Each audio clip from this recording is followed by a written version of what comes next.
वर्णिवेशरमणीय दर्शनं मन्दहासरुचिराननाम्बुजं पूजितं सुरु नरोत्तमैर्मुदा धर्मनन्दनमहं विचिन्तये। असतो मा षड्गमय तमसो मा ज्योतिर्गमय मृत्युर्मा अमृतं गमयः। ओम शान्तिः शान्तिः शान्तिः। अस्मद्गुरु समारंभां नाथयामुनमध्यमां लक्ष्मीवल्लभपर्यन्तां वंदे गुरु परंपरा। આજની જ્ઞાન સભાની અંદર પધારનારા બધા જ ભગવદ્ ભક્તોને વેદાંતાચાર્ય પુરાણ ઇતિહાસાચાર્ય મેં ફિલોસોફી શાસ્ત્રી રાકેશભાઈના હેતપૂર્વક જય સ્વામિનારાયણ। ભક્તો, આજની આ જ્ઞાન સભાની અંદર આપણે બધા શ્રીમદ ભાગવતના દસમ સ્કંદના 80મા અધ્યાયમાં આવતા સુદામાજીના ચરિત્ર પર થોડી વાત શ્રવણ કરશું। સુદામાજી 3 જન્મો પહેલાં કોણ હતા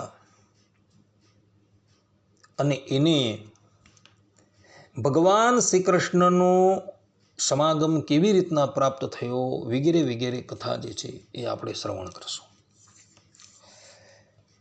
પુરાણોની અંદર એક કથા આવે છે, રામાયણની અંદર પણ, અર્થાત કે એક રામાયણની અંદર પણ આ કથા જે છે એ જોવા મળે છે। સુદામાજી 3 જન્મ પહેલાં એક કાચબાનો દેહ જે છે એ ધારણ કરતા હતા અને કાચબાના દેહની અંદર પણ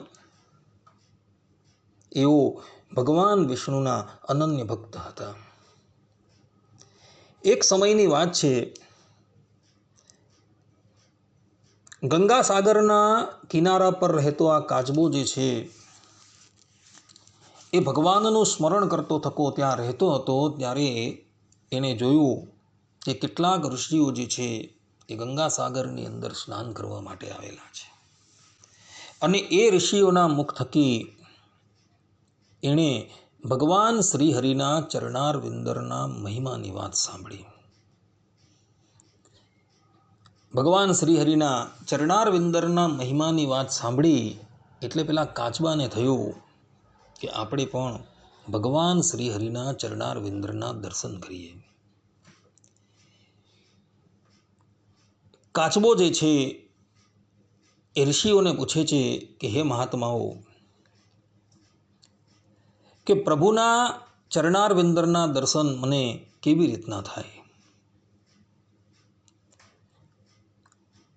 ત્યારે પેલા ઋષિ મુનિઓ કહે છે કે હે કાચબા, પ્રભુના ચરણાર વિંદરના દર્શન તો એ પુણ્યાત્માઓને મળે છે કે જેના પર એ ભગવાન શ્રી હરિ પ્રસન્ન થાય। કાચબો જે છે એ પૂર્ણ નિષ્ઠાથી ભગવાનનું ભજન કરતો હતો। કાચબો જે છે એ ઋષિઓને પૂછે છે કે હે ઋષિઓ, ભગવાન શ્રીમદ નારાયણ કયા સ્થાન પર નિવાસ કરે છે?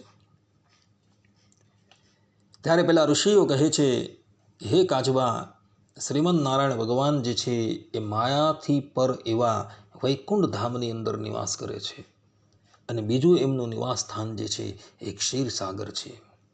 ક્ષીરસાગરની અંદર એ શ્રીમદ નારાયણ ભગવાન જે છે એ નિવાસ કરીને રહે છે। આટલું કહી પેલા ઋષિમુનિઓ જે છે એ પોતાના ગંતવ્ય સ્થાનની પર જતા રહ્યા। ત્યારબાદ પેલો કાચબો જે છે એ શ્રીમદ નારાયણ ભગવાનના દર્શન કરવાને અર્થે પોતાની અત્યંત ધીરી ગતિથી ચાલતો ચાલતો ક્ષીરસાગરના કિનારે આવે છે અને ક્ષીરસાગરના કિનારે આવી એ સમુદ્રની અંદર ઝંપલાવે છે અને તરતો તરતો તરતો એ જે સ્થાન પર શ્રીમદ નારાયણ ભગવાન બિરાજમાન હતા ત્યાં આવે છે। એ વખતે શ્રીમદ નારાયણ ભગવાન શેષ શૈયાની અંદર પોઢેલા હતા। માતા લક્ષ્મીજી જે છે એ એમના ચરણ દબાવતા હતા અને દેવર્ષિ નારદ જે છે એ ભગવાન શ્રીમદ નારાયણની સમીપમાં ઉપસ્થિત હતા। પેલો કાચબો જે છે એ શ્રીમદ નારાયણ ભગવાનના ચરણ સ્પર્શ કરવા માટે આવે છે। ત્યાં જ લક્ષ્મીજીના ઈશારાથી શેષ નારાયણ ફાળો મારીને એ કાચબાને ત્યાંથી ભગાડી દે છે। આ પ્રમાણે લક્ષ્મીજી તથા શેષ ભગવાનની ક્રિયા જોઈને શ્રીમદ નારાયણ ભગવાન જે છે એ મંદ મંદ હસવા લાગે છે. દેવર્ષિ નારદ જે છે એ ભગવાનની આ પ્રમાણેની હસી જોઈને વિચાર કરવા લાગ્યા કે ભગવાન હવે કઈ લીલા કરવાના છે. આ કાજબો જે છે એ અત્યંત દૈન્ય ભાવથી એમના ચરણનો સ્પર્શ કરવા માટે આવેલો હતો, પરંતુ લક્ષ્મીજી અને શેષે એને ત્યાંથી ભગાવી દીધો. હવે ભગવાન શ્રીમદ નારાયણ શું કરવા માગે છે? ત્યારબાદ એ વાતને ઘણા વર્ષો વ્યતીત થઈ જાય છે. ધરાતલ્લી ઉપર દુર્દાંત દૈત્ય રાવણનો અત્યંત ઉપદ્રવ વધી જાય છે. એટલે ભગવાન શ્રીમદ નારાયણ રઘુકુલની અંદર રામ રૂપે અવતાર ધારણ કરે છે. અને પછી પોતાના પિતાની અને માતાની પ્રતિજ્ઞા રાખવાને અર્થે ભગવાન શ્રી રામ, લક્ષ્મણ અને સીતાજી વનમાં પધારે છે. વનની અંદર શૃંગવેરપુરની અંદર ભગવાન શ્રી રામ એક દિવસ પોતાના મિત્ર ગુરાજાને ત્યાં નિવાસ કરીને રહે છે. અને પછી બીજે દિવસે ભગવાન શ્રી રામે ગંગા પાર કરવી હોય છે ત્યારે એઓ ગુરાજાને કહે છે કે મિત્ર, અમારે ગંગા પાર કરવી છે, માટે નૌકાનો પ્રબંધ કરો. એ વખતે ગુરાજા જે છે એ પોતાના રાજ્યની અંદર રહેતા એક કેવટને પોતાની પાસે બોલાવે છે અને કહે છે કે મારા મિત્રને તું નૌકા દ્વારા ગંગા પાર કરાવ. આ કેવટ જે છે એ બીજો કોઈ નથી પરંતુ પૂર્વજન્મનો ભગવાન શ્રીમદ નારાયણનો અનન્ય ભક્ત પેલો કાચબો હતો. એ કાચબો જ આ જન્મની અંદર કેવટ થઈને આવેલો હતો. કેવટ કહે છે કે પ્રભુ, હું તમને ગંગા પાર તો કરાવી દઉં, પરંતુ પહેલાં હું તમારા ચરણ ધોવા માગું છું. કારણ કે તમારા ચરણનો એવો પ્રતાપ છે કે જેનો સ્પર્શ કરે છે એ નારી થઈ જાય છે. અહલ્યા શિલા રૂપે હતી અને તમે તમારા ચરણથી એનો સ્પર્શ કર્યો તો એ નારી થઈ ગઈ. અને હું તો એક અત્યંત દરિદ્ર કેવટ છું. મારી નાવ પણ જો સ્ત્રી થઈ ગઈ તો મારે મારું ગુજરાન કેવી રીતના ચલાવવું? માટે સર્વપ્રથમ હું તમારા ચરણ ધોવા માગું છું અને ચરણ ધોઈને પછી તમે મારી નાવની અંદર વિરાજમાન થાઓ. ભગવાન શ્રી રામ કહે છે કે ભલે. અને પછી કેવટ જે છે પોતાના ઘરેથી કઠોટ લાવે છે અને કઠોતની અંદર ભગવાન શ્રી રામના ચરણારવિંદર એ ધુએ છે. એ વખતે લક્ષ્મણજી જે શેષ હતા અને શેષ એ જ લક્ષ્મણ રૂપે પ્રગટ થયા હતા અને લક્ષ્મીજી જેઓ સીતા રૂપે પ્રગટ થયા, એ બંને જણા એ સમયે આ દ્રશ્ય જે છે એ જોયા કરે છે. ભગવાન શ્રી રામે પોતાના અનન્ય ભક્ત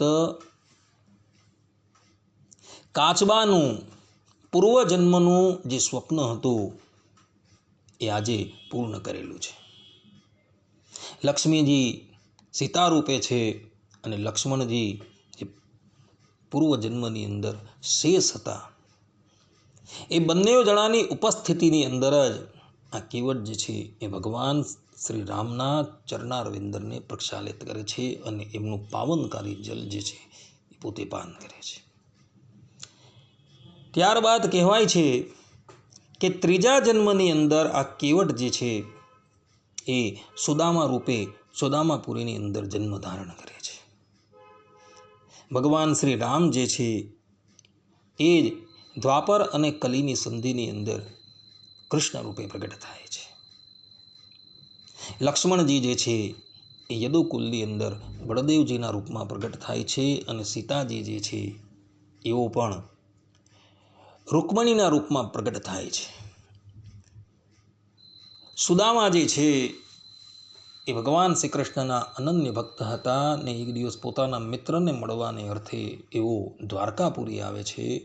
ત્યારે કહેવાય છે કે ભગવાન શ્રી કૃષ્ણ જે છે એ પોતાના કરકમલો દ્વારા સુદાજીના ચરણ જે છે એ પ્રક્ષાલન કરે છે. એ વખતે ભગવાન શ્રી કૃષ્ણ સુદામાજીના ચરણ પખાળતા હતા ત્યારે લક્ષ્મીજી જેઓ રૂકમણી રૂપે પ્રગટ થયા છે એવો સુવર્ણની જારી દ્વારા સુદામાજીના ચરણની પર જળ રેડતા હતા.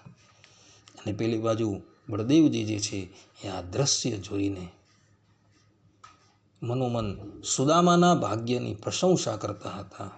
અને ભગવાનની આ પ્રમાણેની બ્રાહ્મણ ભક્તિ જોઈને બળદેવજીના નેત્રની અંદર આંસુ ભરાઈ જાય છે. આ પ્રમાણે ભક્તો પુરાણોની અંદર તથા ઇતિહાસની અંદર સુદામાના 3 જન્મની કથા જે છે એ જોવા મળે છે. સ્કંદ પુરાણની અંદર આવાંત્ય ખંડની અંદર સત્યનારાયણના વ્રતની કથા આવે છે. એમાં એક સતાનંદ નામનો બ્રાહ્મણ હોય છે. એ પૂર્ણ નિષ્ઠાથી સત્યનારાયણનું વ્રત કરે છે અને એ જ સતાનંદ નામનો બ્રાહ્મણ જે છે એ બીજા જન્મની અંદર સુદામા થઈને આવેલો હતો. કલ્પભેદથી આ કથા પણ જે છે એ પણ સત્ય છે.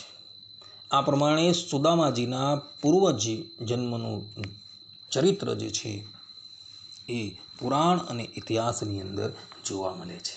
એટલે સુદામાજી જે છે એ કોઈ સામાન્ય વ્યક્તિ ન હતા, પરંતુ એવો તો ભગવાન શ્રીમન નારાયણના અનન્ય ભક્ત હતા અને 3 જન્મથી એઓ ભગવાન શ્રીમન નારાયણનું ભજન કરતા હતા. આ પ્રમાણે ભક્તો સુદામાજીના 3 જન્મની કથા જે છે એ ઇતિહાસ અને પુરાણમાં લખાયેલી જોવા મળે છે. આટલું કહીને હું મારી વાણીને અહીં વિરામ આપું છું. સર્વે સંતુ નિરામયઃ, સર્વ સુખીનો ભવંતુ, સર્વે ભદ્રાણી પશ્યંતુ, મા કશ્ચિત દુઃખ ભાગ ભવેત અસ્તુ. જય સ્વામી.